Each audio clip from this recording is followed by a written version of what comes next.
Um,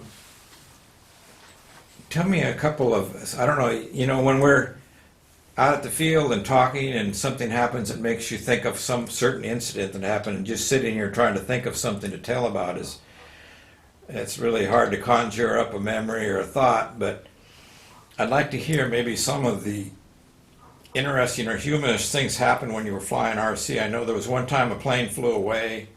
There was another time, I don't know if you took off with the controls backwards or the wing came off or something. Anyway, you ended up flying this plane and landing it inverted. Do you remember any of those Yes.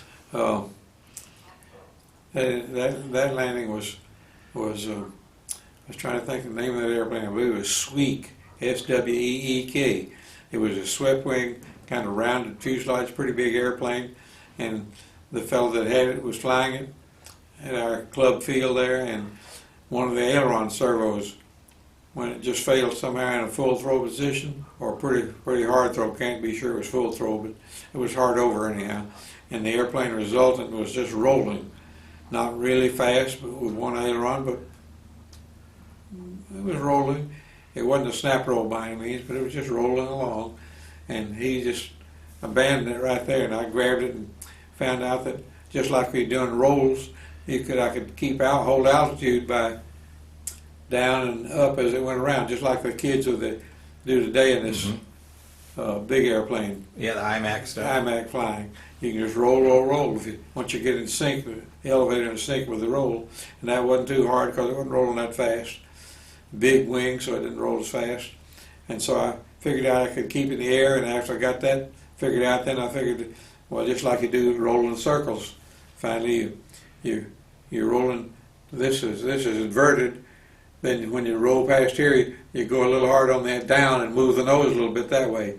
And by the time it rolls on over to up right here, then beside it's there, you go a little hard on the up and just keep it straight. You pull it that way a little bit. No, I'm sorry, I got that backwards. On the inverted side, it'd be up, and no, it'd be down elevated, make it go that way. And then on this side, when this is the up side of the cockpit here, that'd be down also to push the nose this way. And you can, in other words, you can turn while you're flying with the airplane rolling all the time. And everybody does that with rolling circles today, but back then nobody tried that much. But I was able to keep that airplane in the air, and then didn't know how much fuel it had or anything, but finally figured out with all that if I could get it lower and lower, and finally got it to go way out on a big rolling turn, coming around on downwind and base and final, so to speak, flying around and getting lower and lower. And I could control the altitude by the up and down just as well by timing. It was just timing.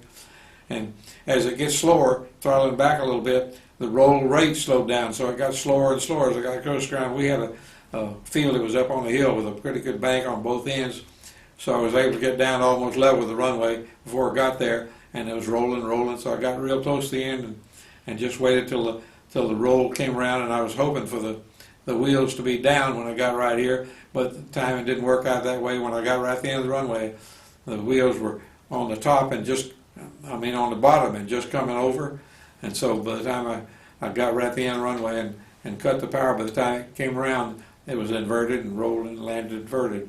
But it landed and didn't tear it up. Didn't hurt it, and after all that, he was ready to give it up in the air when that aileron servo failed. Yeah. So it was a pretty good thing. Another time I landed inverted, I don't know if this is the one I was telling you about, was in a limbo contest with one of my good pattern airplanes. A lot of times the pattern contest would have an auxiliary contest, so say a limbo or something like that, sometimes a race, and you fly your pattern airplane in there. And I was flying my pattern airplane over in Roswell at a contest, and they had the limbo line was down, I would guess it was maybe 18 inches, something like that, pretty low. And I got down on the upwind side of it and got down on the ground, laying on my stomach and looking under the limbo line to try to tell where the tip of the fin was. This was inverted limbo, and tip of the fin on the bottom, and the wheels were sticking up, and you had to clear both of those, of course, to get under. And I was trying to sight both those, and got it pretty well lined up, and got just right at the limbo line. The tip of the fin touched, and that was the end of that. Of course, when a tip touches, that pitches the nose down, and that hit right on the engine, and the prop shattered the prop, but didn't hurt the engine. And slid along level on the ground, on the paving. There was a paved runway that slid right along on it and stopped, and the wings had never even touched. It just stayed perfectly level. It was nice and steady, wasn't in the wind or anything. And when I picked it up, the airplane was perfect except the top of the engine, the spark plug was sticking up a little bit, and it just ground that spark plug off level with the cooling fans. Just wore it off. That was a little bit too close to limbo for me. What was the one where that plane flew away? Well, that was an airplane. It might have been a Zipper. It looked just like it, as I remember, but I can't be sure it was a Zipper. But it was one of the guys at the club that was flying it, and he was not a good flyer at all, but he flew airplanes like that pretty well. But it wasn't a great big engine on it. It wasn't climbing like a free flight Zipper if it was a Zipper. I don't think it was a Zipper, but it looked just like it, a high wing pylon airplane. And he was flying around a little bit, and all of a sudden we heard him yell, and he said, "Oh, I can't control it anymore." He was way off down. He'd gotten way off downwind and couldn't see it very well was the trouble. And Mickey was there, and this guy was a friend of Mickey's, and Mickey took the transmitter and tried to help him get it back. But Mickey's eyes are not perfect either. They're worse than mine. He's always had trouble with his eyes off and on. And he tried a little bit and then hollered. He couldn't see either, so I went over there and grabbed the box and looked at it and used the standard technique. I couldn't see anything but a dot either, but that's all you need to see. All you got to do is watch the dot and give it left or right, take your choice, and watch it. If it goes with the control, that means the airplane is headed towards you. In other words, if you give it left and it goes to the left, then the airplane is headed towards you. But if you give it left and it goes to the right, then it's going away. Mm-hmm. So if you watch close and see the motion of that dot out there go this way with left or right, you can figure pretty soon you get it where it's working mostly towards you. So anyhow, probably 10 minutes later, I worked that thing gradually, got it back right over the field, and had him his transmitter, and he was very happy. That was where the benefit of trying to do little unusual things like that stands in good stead, because you don't know when you're going to need something like that. Yeah. Any other interesting, humorous RC?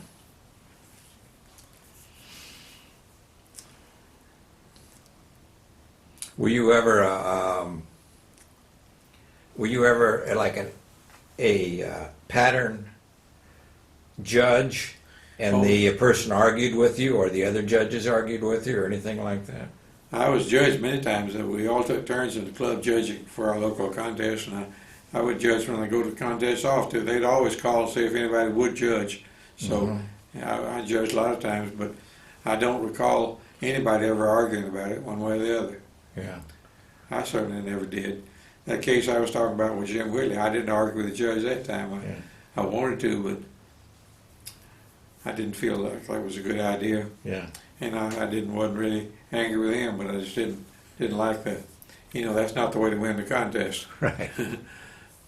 I was going to contest over in Tullahoma, Tennessee, and Wallace Hudson was going with me, and I had a Taurus that time, I remember, and somehow in transit in the car packing, maybe it slid and pushed the switch, or maybe I just left it on, I don't know, but anyhow I got there, and my airplane battery was dead.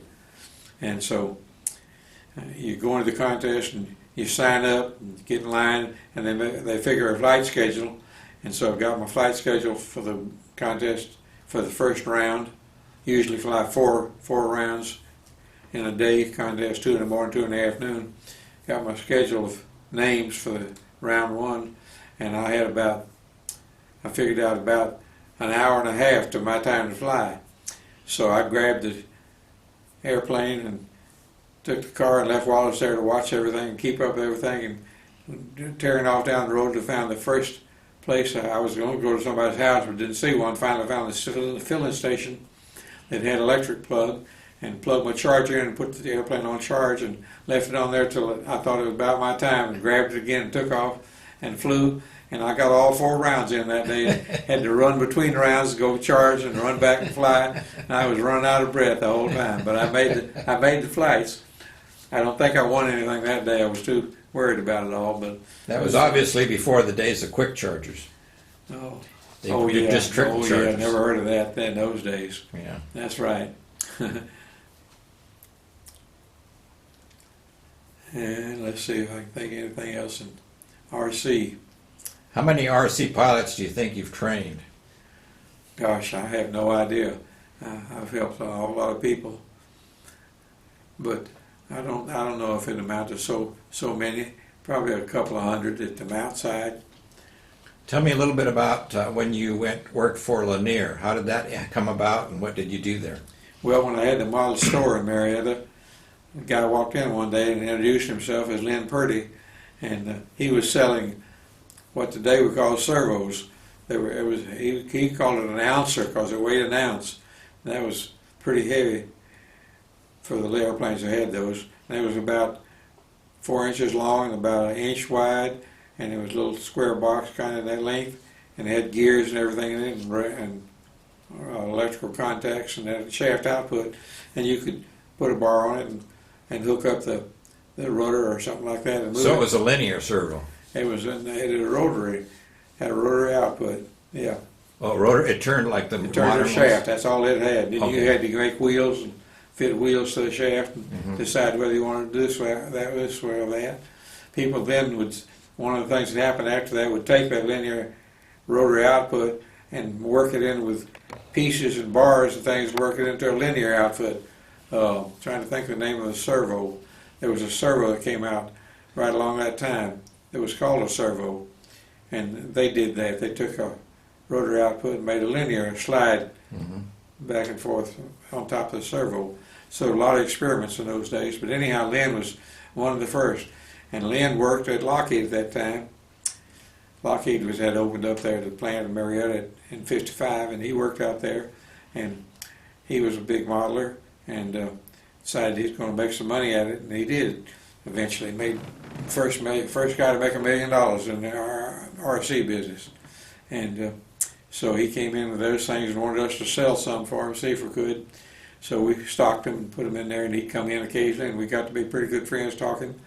And after about a year at that, he turned out he was going to move. He lived in Marietta then. He was going to move to Gainesville, and he moved up there and built a factory building, not a very big one, but a big enough factory building, and started making Lanier airplanes. He had tried a lot of things, engines and servos and this and that. He was trying to do anything to make money in modeling. Finally decided he could make an airplane. And why were they called Lanier? That was Lake Lanier. That it was Gainesville, Georgia, is on Lake Lanier, Okay. and from Sidney Lanier, the poet, and so he just called it Lanier Industries. And Lynn's key idea was, of course, he was just trying to make money, but after he got to trying all these things, he decided that he could make a plastic airplane. Nobody made that in those days. There had been a few attempts at this and that. There was a plastic called Celitex in the 30s, where they molded the fuselage and built the wing out of balsa. You could buy a kit, and so Lynn had decided by then that RC was getting bigger, and he could build an all plastic RC airplane.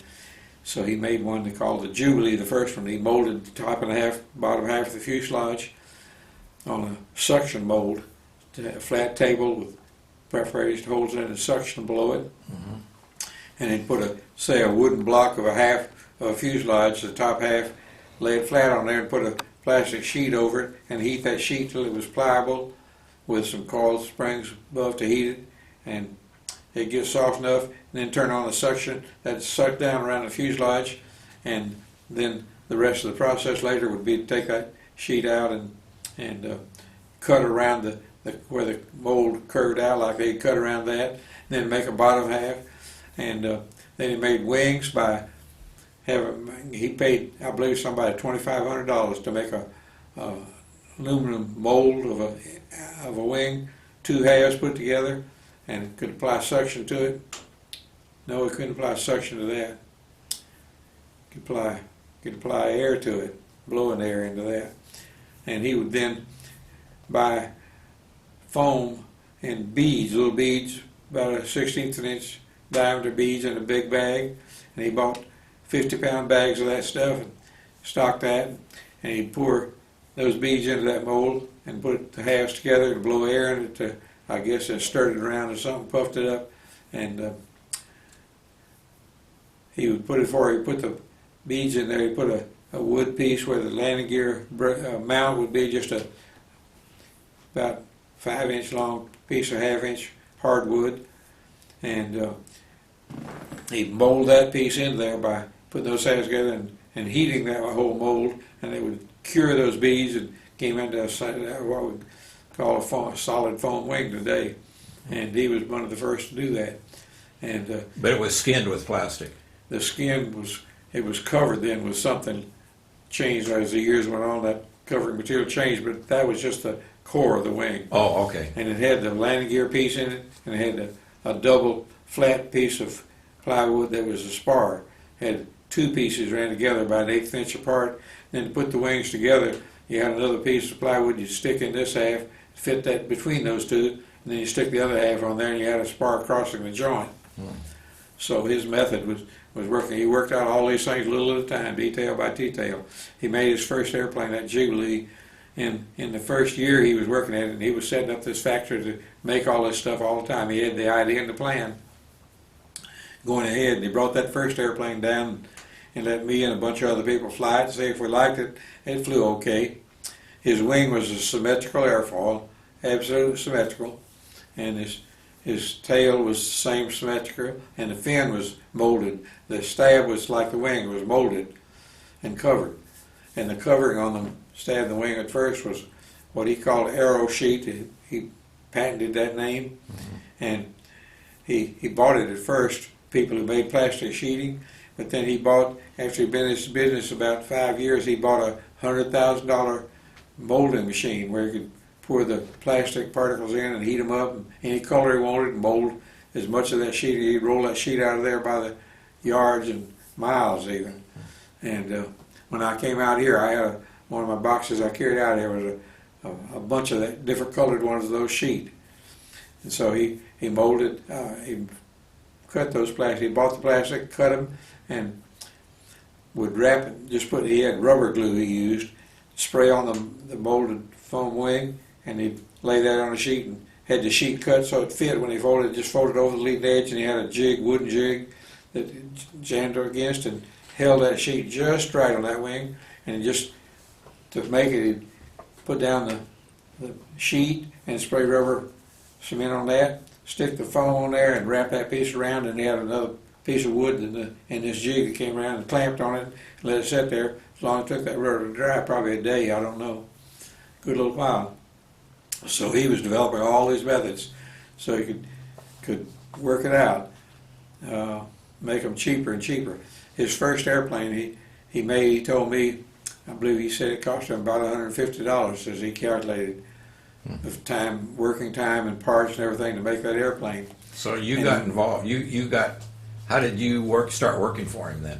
Well, working with him on all these over the years, I worked with him to fly these airplanes first, and then I worked with him on little details about some of the things he was developing, the way he was doing it, just ideas that I might have at the time. So you were the test pilot on new designs. Yeah, basically. And so I started, once you got good production, I started taking a kit to different clubs around the southeast, and I'd tell them ahead of time I was coming in and would put me on their program, and I'd get that kit box from Lanier and take it out of the box and show them this airplane and the pieces in the box, and I'd put it together and get it ready to fly with the engine in it and running the engine with the gas tank and everything in 1 hour. I'd tell them ahead when I called them about going to the meeting, I'd say I'll do it in 1 hour, I'll put an airplane together. And at that time, to build a kit airplane like a Taurus was usually a 6 month deal for most RC. Yeah. So when you could build an airplane in an hour, it was something to brag about anyhow. It was really a big thing. Not everybody liked Lanier airplanes, but if you could tolerate the plastic, a lot of people, the diehards as I call them, which I'm certainly one of, just going to have balsa, that's it. You just like balsa. Well, didn't you design one of the Lanier planes? Several of them. As time went along, he kept developing everything and making different. He ended up with probably about 10 different models. All Lanier airplanes had to have the same wing because you only had one mold. Oh. So you could change the length, cut off different amounts to join together. Or I ended up with one design that I cut off about 6 inches off each tip and put some what I call rollades, plastic form pieces that formed a tip. Word I'm trying to say, a tip dam Yeah, That's not the word I'm looking for. I know what you mean. Tip plate. Yeah. Tip plate, which increased the lift of the wing without the length, and it also would roll faster, so we call them roll aids. And so that was one thing, that was about the only thing I really did totally by myself. Well, finally, later on, the latest airplane he developed was the Stinger? Intruder. Oh, the Intruder. Intruder. No, he didn't develop that. Lynn was gone when the Stinger came along. Okay. That was Wayne Voiles, who worked with Lynn all those years in the plant. And but I designed the Intruder and carved all the molds to form in the plastics, and put it together and initiated the assembly process and developed the kit and everything. And that was just about the time I left Georgia. I just finished that up when I left Georgia. I brought kits with me when I moved here and made them here of that airplane. That was not because I designed it, because of the nature of it. It was the best flying of all the Lanier airplanes with regard to pattern. Mm-hmm. So I was So very it proud was of that. specifically a pattern design. Yes, well, it was a combination. It actually had what I was bragging to say a little bit was a scale-like airplane. That was a jet-type airplane. It had an engine and propeller in the nose, but had a jet-type cockpit and jet intakes on the side, and a little bit of the appearance. You can see the opening, the afterburner openings cut in the side, just the appearance of it on the back, and that just made scale-like appearance. Mm-hmm. Plus, it had a swept-back wing, Mm-hmm. which was kind of. What was the name of that one? That was the Intruder. The Intruder. So you designed the Intruder. Yeah, I designed and built the molds for the Intruder, and I also designed a Colt, an airplane named a Colt, and then trying to think of the name of the one I designed after I left Merritt and moved to Tulsa. And Lynn called and talked one that wanted a 40 engine sized airplane. All the other airplanes were 60 size, 60 or 91 as it turned out. One bigger later, but he wanted a 40 size airplane, so I designed this little airplane, which is also kind of a jet look-alike, a little different design from the Intruder, and built it there at Tulsa. Made one up and shipped it to him, let him fly it and see if he liked it. And he said he did, so he took it and sold it made kits and sold it for a while. That was long toward the end. That was in 1971 when I moved to Tulsa, so he was about to go out of business and had a little ways to go yet, but it was getting toward the end. Well, I think Lanier is now owned by Great Plains. Yes, And they he recently sold to boy, my memory. Top Flight? No, Goldberg? Goldberg. Okay. And the guy, I was trying to think of the guy, Goldberg. He sold to Goldberg. They bought Lanier first, and then Great Plains bought it from Goldberg several years later. And they just came out this year with the Stinger too. Yeah. It's an Well, the improved Stinger was version a of the pretty popular Stinger. airplane too, but I never did like it. It's a pretty good flying airplane, but it's just a big truck to me. Yeah. Never have liked it much. But it got popular and sold well. Wayne Voiles designed and built the Stinger totally. Never got any credit for it, but he did. He and Bubba Spivey, who bought Lanier Industries from Lanier first, before Goldberg. He was running a hobby store in Alabama, Birmingham. Mm-hmm. His dad owned the store actually, and through the years, the Lanier's growth, his dad was the Lanier's best customer. Yeah. And he made a lot of money off selling Lanier kits. And I don't know how much he paid Lynn for Lanier Industries, but I'll bet it was several $100,000. Well, So Bubba Spivey, was he a full-scale pilot too? Because I think No. I've heard you talk about him before. Not to my knowledge, Okay. it's not. He wasn't then, that's sure. He might have been later, but Okay. he wasn't then. But he was the son, had worked in the hobby store, and I guess the father bought Lanier thinking that Bubba would go over there and make money with it as Lynn had. Mm-hmm. At that time, when Lynn sold it, Lynn had made his $1 million. I see. He was ready to get out of it. As I said, that's the first, to my knowledge, the first person that made $1 million in the RC business. I guess Phil Kraft did later, but this was before Phil Kraft did. Okay.